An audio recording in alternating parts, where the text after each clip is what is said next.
없는 건 일상이고요. 밑줄 엄청나게 많이 긋고 당시에 떠오르는 생각들도 많이 적고 이건 소설 아이디어로 되게 좋을 것 같다 그러면 막 사진으로 찍어가지고 보관하고, 책을 한 권 다 보고 나면 저의 모든 생각의 이력과 아이디어의 과정 같은 게 그대로 드러나 있는 게 책인 것 같아요. 전자책에는 낙서를 할 수가 없어요. 지금 이 책과 내가 한 몸이 된다는 느낌 같은 거거든요. 책의 귀퉁이에다가 지금 내가 생각하고 있는 아이디어를 적을 수도 있고요.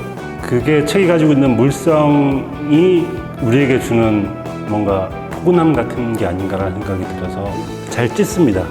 책을 찢어가지고 책장 앞에다 붙이는 걸 되게 좋아해서 책장을 아끼지 않습니다. 못을 넣고 전시의 공간이거나 컬렉터의 공간이 아니라 저의 놀이터 같았으면 좋겠다. 이걸 통해서 내가 더 재미있는 작업을 하고 더 재미있는 놀이를 할 수 있는 도구들이었으면 좋겠다. 네, 안녕하십니까. 저는 소설 쓰는 사람이고요. 김중혁이라고 합니다. 잡지 같은 인간인 것 같아요. 소설도 쓰고 있지만 음악에 대한 관심도 있고 그림도 그리고 다양한 것들을 하는 게, 잡지라는 게 온갖 것들이 다 뒤엉켜 있고 다양한 것들이 버무려져 있잖아요. 한 권의 잡지처럼 남았으면 좋겠다, 그런 생각이 들어요. 작가가 되고 싶었던 생각이 별로 없었고요. 예술이 여러 개가 있잖아요. 그 중에서 가장 제가 꿈꾸는 예술은 뭐냐 하면 음악인 것 같아요. 음악이 저는 최상의 예술이라고 생각을 하는데, 그래서 저의 롤모델은 데이빗 보이나 앤디 워홀과 함께 활동했던 벨벳 언더그라운드나 널바나나 그런 사람들 꿈꿨던 것 같아요. 그래서 지금도 만약에 다시 태어나서 선택할 수 있다, 그런데 해밍웨이가 될 수 있고 데이빗 보이가 될 수 있다, 둘 중에 뭘 선택할 거냐? 전 데이빗 보이거든요. 그래서 저의 롤모델은 대체로 뮤지션인 경우가 많았습니다. 저는 텍스트 교육은 제일 나중에 시키는 게 좋다고 생각을 하는 입장인데요.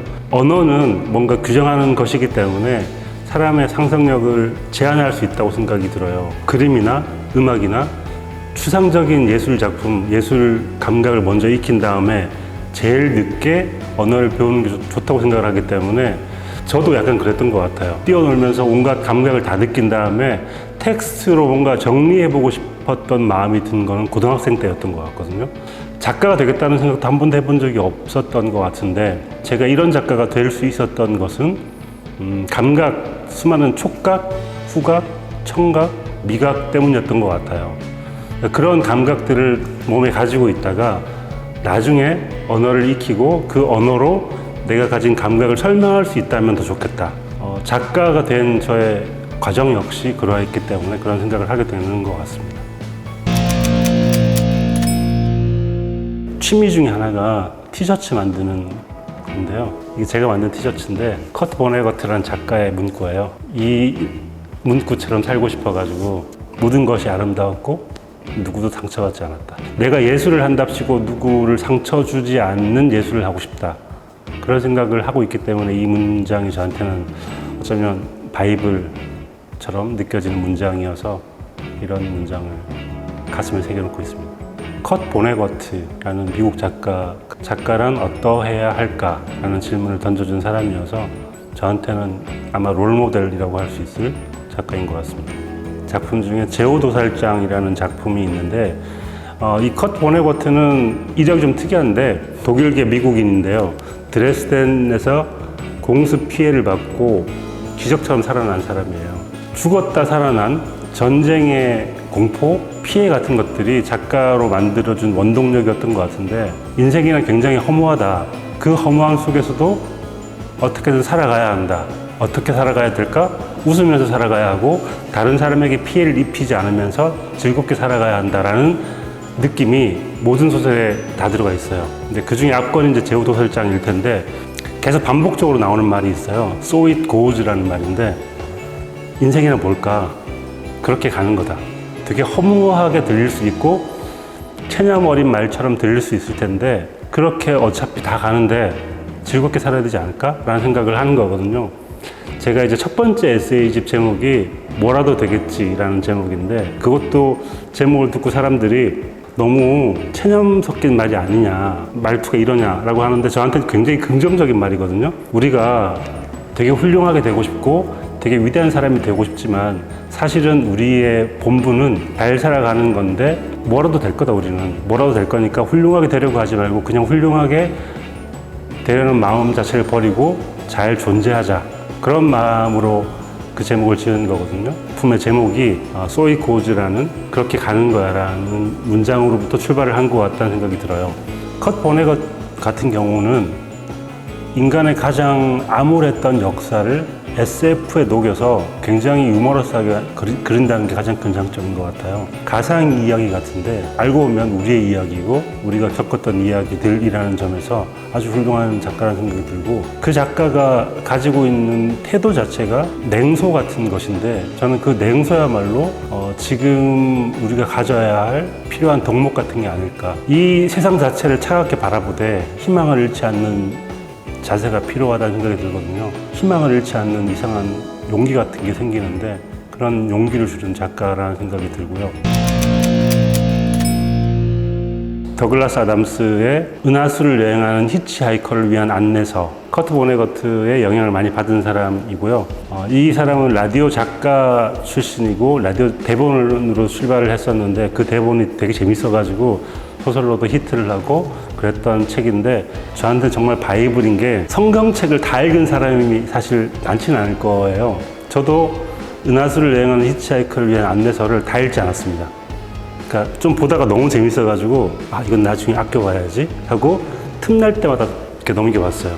시간 나면 한 중간쯤 보다가 또 시간 나면 뒤를 보다가, 그렇게 봐도 너무 재밌는 책이어서 처음부터 끝까지 통독했다는 느낌은 없거든요. 그래서 저한테는 정말 바이블인 게 군데군데 여러 번 봤고 자주 보게 되는 책이라서 그 책을 아주 좋아하고요.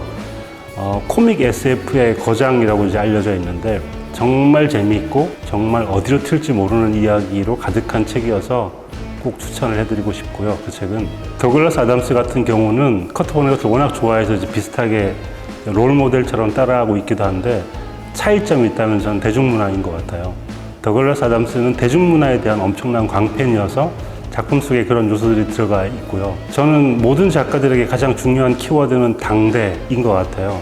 지금 같은 시대에 살고 있는 사람들이 어떤 생각을 하고 있는지를 소설이 드러내는 것 같은데, 커트 보네거트가 전후 세대의 인식 같은 걸 보여주었다면 더글라스 아담스는 그 이후에 80년대 서브컬처를 받아들이고 그런 창작을 하는 사람에게는 굉장히 많은 것들을 던져주는 사람인 것 같고요. 영화도 되게 재밌어요. 소설이 잘하는 것과 영화가 잘하는 것을 비교해 볼 수 있다. 그런 접근도 한번 해보시면 재밌을 것 같습니다.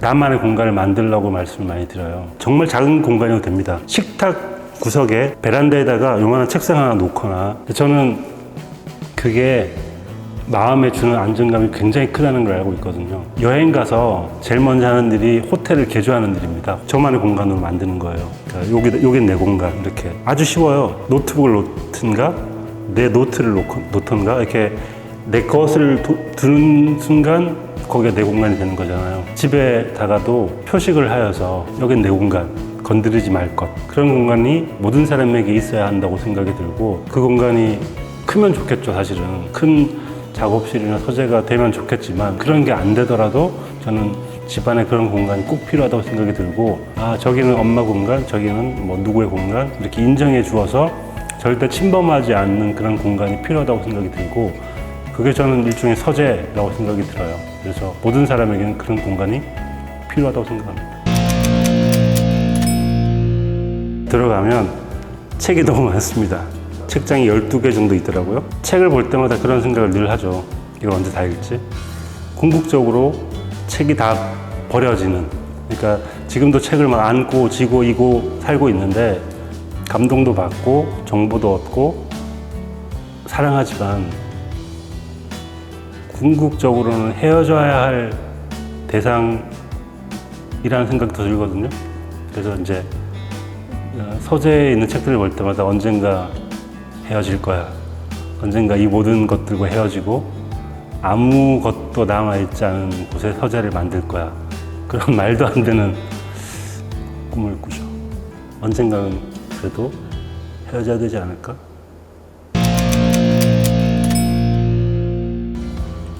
저의 작업실에 창문이 있는데 창문에 나름 한강뷰, 살짝 한강이 보이는 한강뷰인데 처음에는 거기를 바라보면서 글을 써야지 했는데 글이 안 써지더라고요. 그러니까 작가에게 필요한 건 바라보이는 뷰가 아니라 그냥 벽인 것 같아요. 작가에게 작업실은 바라볼 수 있는 벽이 있는 공간이고요. 작가에게는 창도 필요해서 바깥을 바라보고 어떤 일들이 벌어지는지를 봐야 하고 거기서 벌어지고 있는 일들에 대해서 관심을 가져야 하고 때로는 창이 닫혔을 때 거울이 되어서 내가 어떤 사람인지도 볼 수 있어야 되고 그런 공간도 필요한데 더 필요한 공간은 벽인 것 같아요. 한쪽은 창문이자 거울인 공간이 필요하고 한쪽은 벽이 필요한데 그 벽은 아주 다양한 상징일 수 있는데 여기가 끝이다. 난 더 이상 갈 데가 없다. 구석에서 조용히 써라. 이런 마음이 전 작업실에도 드러나 있고요. 창문 앞에서는 상상할 수 없는 것들이 있는데 벽 앞에서는 상상할 수 있는 거, 벽에다가 계란을 던지는 심정으로 글을 쓰고 있는 것 같은데 저라는 작가의 생각과 내가 꿈꾸고 있는 것들을 계속 벽에다 던져보고 깨지는 걸 보면서 글을 써나가는 게 아닌가 그런 생각을 하면서 벽을 보고 글을 쓰고 있습니다.